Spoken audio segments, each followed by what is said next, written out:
నమస్తే. AP teachers TV YouTube ఛానల్కి స్వాగతం. 2024 డిఎస్సి అలాగే ఎస్జిటి పరీక్షకు సంబంధించిన టెట్ పరీక్ష కోసం దరఖాస్తు చేసిన వాళ్ళు ఎవరైతే కోర్టు తీర్పు ప్రకారం అనర్హులుగా మారారో, అంటే ఎస్జిటి పోస్ట్ కోసం అప్లై చేసినటువంటి బీఈడి అభ్యర్థులు తామంతా కూడా వెబ్సైట్లో లాగిన్ అయ్యి తమ బ్యాంక్ డీటెయిల్స్ ఇవ్వాలని గవర్నమెంట్ ప్రకటన చేసింది. మీ బ్యాంక్ డీటెయిల్స్ ఇవ్వడానికి టెట్కి సంబంధించిన ఫీజు రిఫండ్ కావాలంటే ఏపీ టెట్ వెబ్సైట్లోకి వెళ్ళాలి.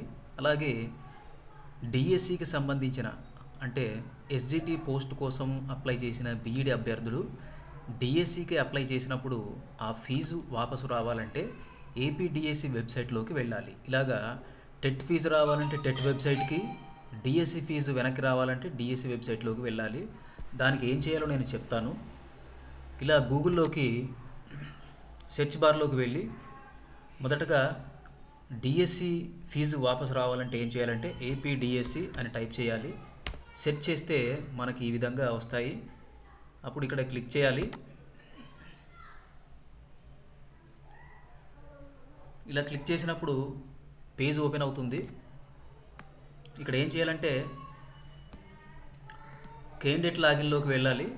కేండిడేట్ లాగిన్లోకి వెళ్ళి మీ యొక్క కేండిడేట్ ఐడి, అంటే మీరు అప్లై చేసేటప్పుడు మీ ప్రింటౌట్లో ఉంటుంది కేండిడేట్ ఐడి, ఆ కేండిడేట్ ఐడిని ఇక్కడ టైప్ చేయాలి. అలాగే డేట్ ఆఫ్ బర్త్ టైప్ చేయాలి.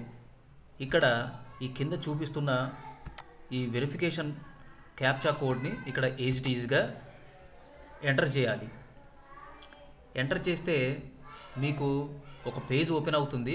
అక్కడ మీ బ్యాంక్ పేరు, బ్యాంక్ ఐఎఫ్ఎస్సి కోడ్, అలాగే మూడవ బాక్స్లో ఆటోమేటిక్గా మీ బ్యాంక్ యొక్క బ్రాంచి, అలాగే ఆ బ్యాంక్ ఉన్నటువంటి ఊరు వస్తుంది.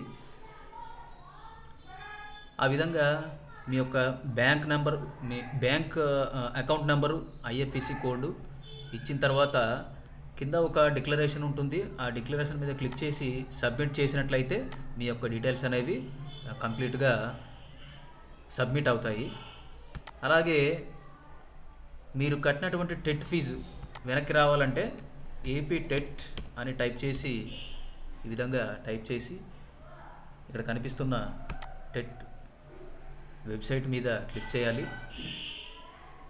క్లిక్ చేసిన తర్వాత ఇక్కడ కనిపిస్తుంది కదా, to be update account details for the candidates applied for TET paper 2 SGT with only B Ed qualification. B Ed qualification మాత్రమే ఉండి టెట్ పేపర్ 2 అంటే ఎస్జిటి కోసం ఎవరైతే అప్లై చేసి ఉన్నారో వాళ్ళు ఇక్కడ క్లిక్ చేయాలి. ఇక్కడ చేయొచ్చు, లేదంటే పైన ఉన్నటువంటి క్యాండిడేట్ మీద కూడా క్లిక్ చేయొచ్చు. ఈ విధంగా ఇక్కడ క్యాండిడేట్ ఐడి, ఇక్కడ డేట్ ఆఫ్ బర్త్, తర్వాత ఇక్కడ ఈ వెరిఫికేషన్ కోడ్ ఎంటర్ చేసి క్లిక్ చేసినట్లయితే ఒక పేజ్ ఓపెన్ అవుతుంది. అక్కడ బ్యాంక్ అకౌంట్ నెంబర్ అడుగుతుంది. బ్యాంక్ అకౌంట్ నెంబరు, తర్వాత పక్కనే ఐఎఫ్ఎస్సి కోడ్ అడుగుతుంది. మూడో బాక్స్లో ఆటోమేటిక్గా బ్యాంకు బ్రాంచ్, అలాగే ఆ బ్యాంక్ ఉన్నటువంటి ఊరు పేరు వచ్చేస్తుంది. ఆ డీటెయిల్స్ కనిపించిన తర్వాత కింద ఉన్నటువంటి సబ్మిట్ బటన్ క్లిక్ చేసినట్లయితే మీ యొక్క బ్యాంక్ డీటెయిల్స్ అన్నీ కూడా గవర్నమెంట్కి సబ్మిట్ అవుతాయి. పైన సక్సెస్ఫుల్లీ సబ్మిటెడ్ అనే వస్తుంది. దాంతో ఆ ప్రాసెస్ అనేది కంప్లీట్ అవుతుంది. మీ ఫీజు అనేది రీఫండ్ వస్తుంది. ఈ వీడియో నచ్చితే లైక్ చేయండి, షేర్ చేయండి, కామెంట్ చేయండి. తదుపరి తాజా వీడియోల కోసం మన ఏపీ టీచర్స్ టీవీ యూట్యూబ్ ఛానల్కి సబ్స్క్రైబ్ చేసుకోండి. Thanks for watching.